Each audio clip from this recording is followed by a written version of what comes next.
ఇలాంటి విషయాలపైన మాట్లాడాల్సిన అవసరం ఉండకూడదు. ఎందుకంటే ఎవరి వారి విశ్వాసం వారిది. సో వ్యక్తిగతమైన విశ్వాసాలు ప్రజా జీవితానికి అడ్డంకి అయితే తప్ప దాన్ని మనం ఇష్యూగా చేయకూడదు. ఎప్పుడు కూడా ఎవరి విశ్వాసాలు వాళ్ళవి.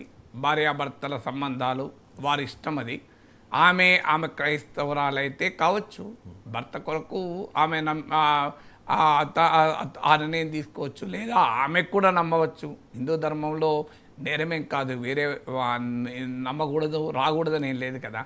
సో అందువల్ల పవన్ కళ్యాణ్ సతీమణి ఒక పర్టికులర్ కాంటెక్స్ట్, కొడుకు ప్రమాదం నుంచి బయటపడ్డాడు, ఒక దేవునిపైన నమ్మకం విశ్వాసంతో చేస్తే దాన్ని అక్కడికే ఫుల్ స్టాప్ పెట్టాలి. ఎందుకంటే ఇది వ్యక్తిగతమైన విశ్వాసాల్ని ప్రజల చర్చగా మనం మాట్లాడవద్దు. ఏమి ఆంధ్రప్రదేశ్కు ప్రత్యేక హోదా సమస్య కాదు, అమరావతికి నిధుల సమస్య కాదు, ఆంధ్రలో ఆక్వా